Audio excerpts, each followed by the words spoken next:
राधे राधे भाई सभी को। अपना पॉलिटी का टॉपिक चल रहा था और मैं पॉलिटी में आपको संविधान सभा के बारे में बता रहा था। इससे पहले इसके 2 लेक्चर हो चुके हैं पॉलिटी के, और उस संविधान सभा के जो लास्ट लेक्चर था उसमें मैंने बताया था आपको कि जो संविधान सभा है 26 नवंबर 1949 को संविधान सभा है ना, उसने संविधान को उसको निर्माण कर दिया था, संविधान बना के रख दिया था। लेकिन 26 जनवरी 1950 को संविधान को लागू किया गया है ना। यहाँ तक अपनी बात हो चुकी थी, लेकिन कुछ चीज़ें हैं जो उसमें रह चुकी थी। उसके बाद जो आज का हमारा टॉपिक है कि फीचर्स ऑफ इंडियन कॉन्स्टिट्यूशन यानी भारतीय संविधान की विशेषताएं, उसके बारे में अपन चर्चा करेंगे, है ना। तो ध्यान से समझिएगा। देखो कौन कौन सी बातें रह चुकी थी। देखो जब 26 नवंबर 1949 को हमारा संविधान बन के तैयार हो गया, संविधान बन गया, ठीक है। अब इसके बाद 24 जनवरी 1950 को हमारी जो संविधान सभा है उसकी अंतिम बैठक होती है, उसकी लास्ट बैठक होती है। अच्छा, इस बैठक में 284 सदस्य थे, वो उपस्थित हुए। अच्छा, थे कितने? टोटल थे 299, पूरे इतने सदस्य थे, लेकिन इतने ही उपस्थित हुए क्योंकि कुछ की डेथ हो चुकी थी उस समय तक और कुछ अनुपस्थित रहे थे, है ना। तो 284 इतने जो हमारे प्रतिनिधि थे उन्होंने संविधान पर हस्ताक्षर किया। क्या किया? संविधान पर हस्ताक्षर। अच्छा, पहला हस्ताक्षर किसने किया? तो वो थे जवाहरलाल नेहरू। जवाहरलाल नेहरू जी ने पहला जो संविधान पर हस्ताक्षर किया। अंतिम हस्ताक्षर किसने किए थे? राजेंद्र प्रसाद जी ने, है ना। किसने? राजेंद्र प्रसाद जी ने। अच्छा, अब देखो ये बात समझने की है कि जब 26 जनवरी 1950 को ही डिसाइड कर लिया था कि भाई राजेंद्र प्रसाद जी को अपन राष्ट्रपति बनाएंगे, है ना, राष्ट्रपति बनाया जाएगा। इसके 2 दिन बाद यानी 26 जनवरी 1950 को संविधान लागू किया गया। और जब संविधान लागू हुआ तो जो राजेंद्र प्रसाद जी थे इनको उस समय राष्ट्रपति पद की शपथ दिलाई गई, तो इनको राष्ट्रपति बना दिया गया। और जो जवाहरलाल नेहरू जी हैं वो प्रधानमंत्री बने, है ना। बात आई आपके समझ में इतनी सी। 1950 को हमारा देश रिपब्लिक हो गया, गणतंत्र हो गया। बात आई आप समझ। अब देखो कोई भी असेंबली होती है ना, उसका जो भी कामकाज होता है ना, वो जो भी विधेयक लाती है उनको पारित करती है, या फिर उसके अंदर जितने भी कामकाज होते हैं, चाहे कोई सा भी वाद विवाद हो किसी भी टॉपिक पे, है ना, वो तो सभा में होते हैं। लेकिन उसका जो डॉक्यूमेंटेशन होता है, उसके जो लिखित कार्यवाही होती है या फिर कोई भी कार्यवाही कागजी कार्यवाही की जाती है, तो समितियाँ होती हैं, हर असेंबली की होती हैं। आज हमारी संसद में भी कुछ समितियाँ बनी हुई हैं जिनको लोकसभा अध्यक्ष होता है वो बनाता है। उस समय जो संविधान सभा थी उसमें भी कुछ समितियाँ थी, तो उन समितियों की अपन बात कर लेते हैं कौन कौन सी समिति थी, है ना। देखिए समिति, यदि मैं पहली समिति की बात करूं तो पहली समिति थी संघ संविधान समिति। कौन सी थी? संघ संविधान समिति, है ना। और एक थी अपनी संघ शक्ति समिति, संघ शक्ति समिति, है ना। ये 2 समिति थी। इन दोनों समितियों के अध्यक्ष थे कौन थे? जवाहरलाल नेहरू जी। कौन थे? जवाहरलाल नेहरू। अच्छा, कुछ प्रांत की भी थी। एक थी प्रांतीय समिति, प्रांतीय समिति, और एक थी परामर्श समिति, परामर्श समिति। अच्छा, इन दोनों के अध्यक्ष कौन थे? इन दोनों के अध्यक्ष थे सरदार वल्लभ भाई पटेल। कौन थे? सरदार वल्लभ भाई पटेल। बात आई आपके समझ में। अच्छा, और भी एक थी संचालन समिति। कौन सी थी? संचालन समिति। और एक थी नियमन समिति। कौन सी? नियमन समिति। अच्छा, इनके अध्यक्ष कौन थे? डॉक्टर राजेंद्र प्रसाद। डॉक्टर राजेंद्र प्रसाद जी को अध्यक्ष बनाया गया था इन समितियों को, है ना। अच्छा, एक मौलिक अधिकारों से संबंधित भी एक समिति थी। कौन सी? मौलिक अधिकारों से, है ना। मौलिक अधिकारों से संबंधित जो समिति थी उसके जो अध्यक्ष थे उनका नाम था जेपी कृपलानी। क्या नाम था? जेपी कृपलानी। बात आई आपके समझ में। तो इस प्रकार से कुछ समितियां थी, सबने अपनी अपनी रिकमेंडेशन दी, सिफारिशें दी संविधान सभा में, तब जाके आज हमारा जो संविधान है वर्तमान स्वरूप में सामने आया, है ना। एक जो और समिति थी जिसको हमको बहुत ज़्यादा पढ़ना है वो है प्रारूप समिति। कौन सी? प्रारूप समिति, है ना। ये जो प्रारूप समिति है, इस प्रारूप समिति के अध्यक्ष कौन थे? बाबा भीमराव अंबेडकर जी इसके अध्यक्ष थे। अच्छा, ये समिति 7 सदस्यीय समिति थी। जो संविधान का ड्राफ्ट था कि भाई संविधान किस प्रकार का होना चाहिए, वो किसने बनाया था? प्रारूप समिति ने ही बनाया था।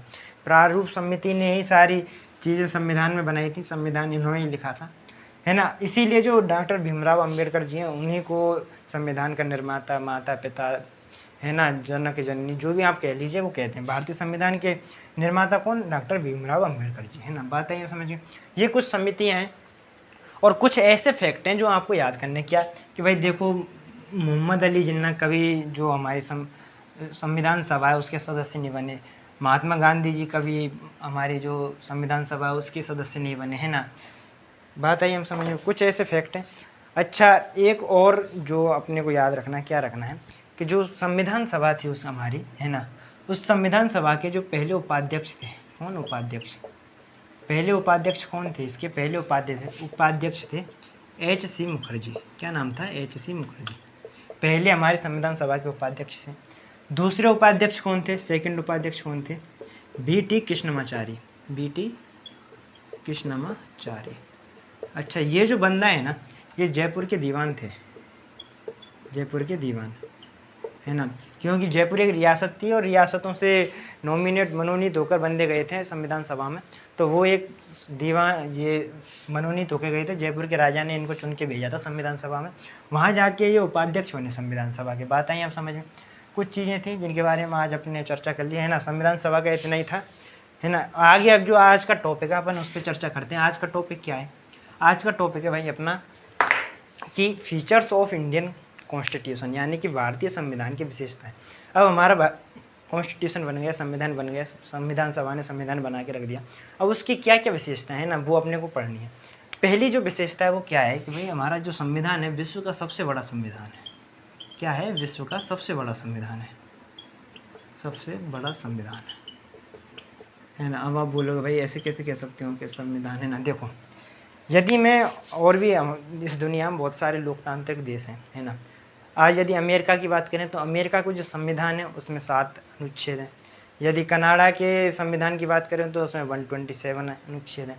यदि ऑस्ट्रेलिया की बात करें, ऑस्ट्रेलिया के 128 अनुच्छेद हैं और जो कनाडा का है उसमें 147 अनुच्छेद हैं। जो साउथ अफ्रीका का उसमें 153 अनुच्छेद हैं। हमारे भारतीय संविधान की बात करें तो उसमें 395 अनुच्छेद हैं, 22 भाग हैं, 12 अनुसूचियाँ। तो बहुत बड़ा है ना ड्राफ्ट है हमारे संविधान का, इसलिए हमारे जो संविधान है विश्व का सबसे बड़ा संविधान है। बात आई आपकी समझ में। अच्छा, दूसरा क्या है भाई? लिखित संविधान है ना।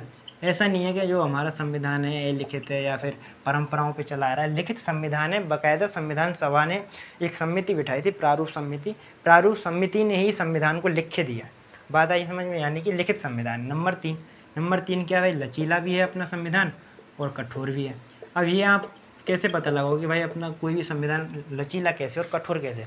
इस चीज़ की गणना करने के लिए ना कि भाई कोई संविधान कितना सॉफ्ट है और कितना हार्ड है, इस चीज़ का पता लगाने के लिए उस संविधान में कितनी आसानी से जो है संशोधन किए जा सकते हैं, इसके आधार पर देखा जाता है। यदि हमारे हम संविधान की बात करें तो हमारे संविधान में कुछ ऐसे संशोधन हो सकते हैं जो साधारण बहुमत पे हो जाते हैं। साधारण बहुमत बोले तो 50% प्लस 1। और कुछ ऐसे भी संशोधन होते हैं जो कि विशेष बहुमत की आवश्यकता होती है, जिसमें 2/3 इतनी मेजॉरिटी चाहिए संविधान संशोधन करने के लिए।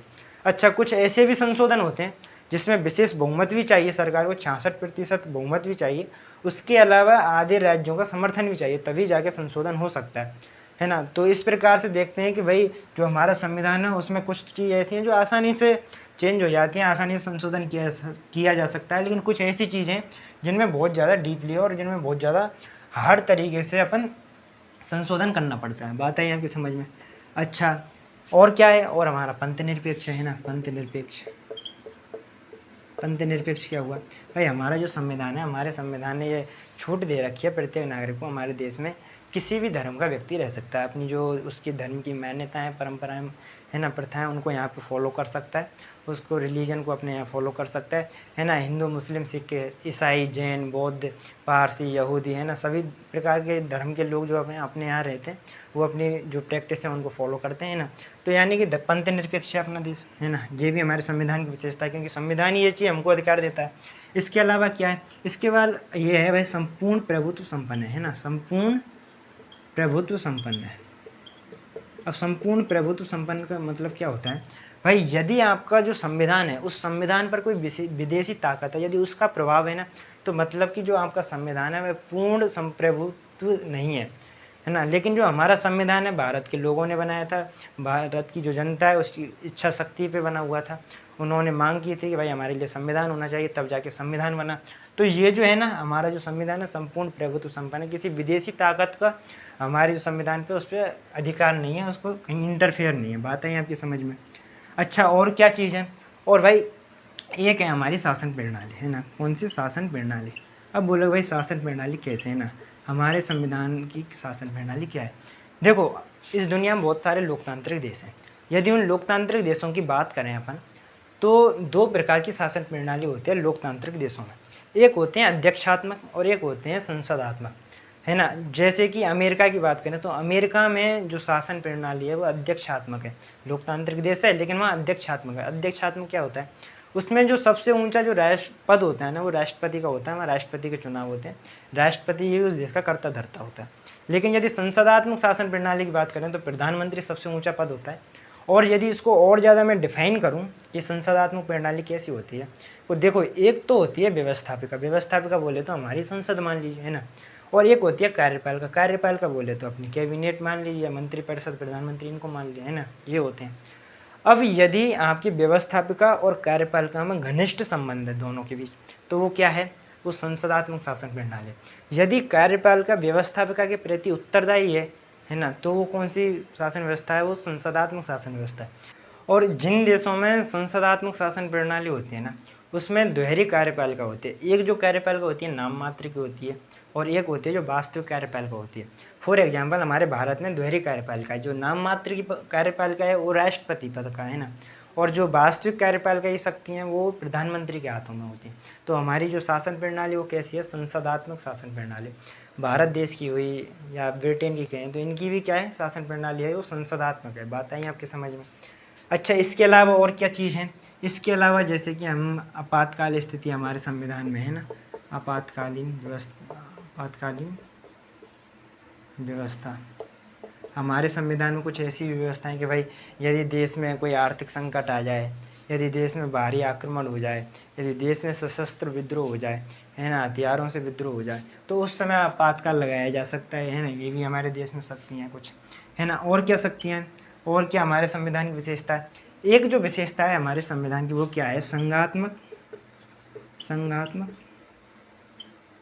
प्लस एकात्मक, है ना। अब देखो संघात्मक और एकात्मक किस प्रकार से है। यदि मैं भारत देश की बात करूं तो भारत देश में 28 राज्य हैं, है ना। कुछ शक्तियां केंद्र ने अपने पास रख रखी हैं और कुछ शक्तियां राज्यों को बांट रखी हैं। अच्छा शक्तियों का जो बंटवारा है अनुसूची 7 में कुछ विषय हैं, सब्जेक्ट हैं जो संघ सूची के तहत तो केंद्र सरकार कानून बनाती है, जो राज्य सूची के विषय हैं उन पर राज्य सरकार कानून बनाते हैं, एक समवर्ती सूची के विषय हैं जिन पर केंद्र और राज्य दोनों कानून बना सकते हैं। इस प्रकार से शक्ति विभाजन किया हुआ है। अच्छा कुछ ऐसी चीज़ें हैं जैसे संघात्मक, अब ये जो शक्ति विभाजन किया हुआ है ये संघात्मक ही तो है, यानी कि जो सेंटर की जो शक्तियाँ हैं वो नीचे भी वितरित की हुई हैं, नीचे भी राज्यों में वितरण किया हुआ, उनको भी अलग से शक्तियाँ दी गई हैं, यानी संघात्मक है। एकात्मक की बात करें भाई, एकात्मक कैसे, एकात्मक इस तरीके से है कि जो हमारे जैसे हम भारत की बात करें तो भारत में हमारी एकल नागरिकता है, यानी कि जो यदि आपके पास इंडियन सिटीजनशिप की नागरिकता है, यदि आप भारत के नागरिक हैं तो आपको ज़रूरी नहीं है कि राजस्थान की नागरिकता भी ज़रूरत है, ज़रूरी नहीं है कि आपको यूपी की नागरिकता भी चाहिए। भारत के नागरिकों काफ़ी है ना, क्योंकि भले हम राज्यों के हिसाब से अलग अलग बट सकते हैं लेकिन हमारा देश एक है ना, हम लोग एक हैं। बात आई आपकी समझ में। लेकिन यदि हम अमेरिका की बात करें तो अमेरिका में अमेरिका की खुद की जो नागरिकता वो तो अलग है, और अमेरिका के अंदर जितने भी राज्य हैं उन राज्यों की अलग अलग नागरिकता है, यानी वहाँ दोहरी नागरिकता का सिस्टम है। बात आई समझ में। लेकिन हमारे यहाँ एकल नागरिकता का इसलिए क्या है, एकल सिस्टम है, एकात्मक शासन प्रणाली। अच्छा और क्या है, यदि हम भारत में बात करें तो भारत में एक सर्वोच्च न्यायालय है ना। यदि आप राज्यों के हाई कोर्ट से संतुष्ट नहीं है तो सर्वोच्च न्यायालय में जाके आप अपील कर सकते हो, वहाँ के बाद आपको आगे और ऊपर कहीं जा नहीं सकते डिसीजन के लिए, उनका ही अंतिम फैसला होता है ना, वो आपको मानना पड़ेगा। लेकिन यदि वहीं अमेरिका की बात करें तो अमेरिका में ये सिस्टम देखो, एक तो अमेरिका का खुद का जो सेंटर पावर है उसका खुद का सुप्रीम कोर्ट होता है, राज्यों के भी खुद के सुप्रीम कोर्ट होते हैं। यदि राज्य में आप सुप्रीम कोर्ट के पास गए, राज्य के सुप्रीम कोर्ट के पास कोई भी दलील लेके, और उसने जो निर्णय दिया वो अंतिम निर्णय है, उसके बाद आप किसी भी सुप्रीम कोर्ट में नहीं जा सकते, क्योंकि उसका अंतिम फैसला होता है। लेकिन जो केंद्र का जो सुप्रीम कोर्ट होता है, फिर बोलता है वो क्या काम करता है, उसका काम होता है भाई राज्य और राज्य के बीच में कोई विवाद है, राज्य और केंद्र के बीच में कोई विवाद है, उन चीज़ों को सुलझाने में कौन, केंद्र का जो सुप्रीम कोर्ट होता है वो उन चीज़ों को सुलझाता है। लेकिन अपने देश में तो ऐसी व्यवस्था नहीं है, अपने देश में एक ही सुप्रीम कोर्ट है, यानी कि एकात्मक शासन प्रणाली। बात आई आपके समझ में, है ना। तो कुछ ऐसी चीज़ें हैं, देखो काफ़ी विशेषताएं अपने की हैं, और भी हैं भाई। स्थानीय स्वशासन की व्यवस्था अपने यहाँ पे, है ना, ग्राम पंचायत, है ना, पंचायत समिति, जिला परिषद, नगर पालिका, नगर निगम, नगर परिषद, है ना, ये स्थानीय स्वशासन वगैरह, है ना। तो ये भी हमारे संविधान की विशेषताएं। आगे अब हम संविधान स्टार्ट करेंगे, इसके अगला जो लेक्चर होगा उसमें हम संविधान स्टार्ट करेंगे। संविधान के प्रत्येक पार्ट को अलग अलग ढंग से पढ़ेंगे, है ना। आज के लिए इतना ही, धन्यवाद।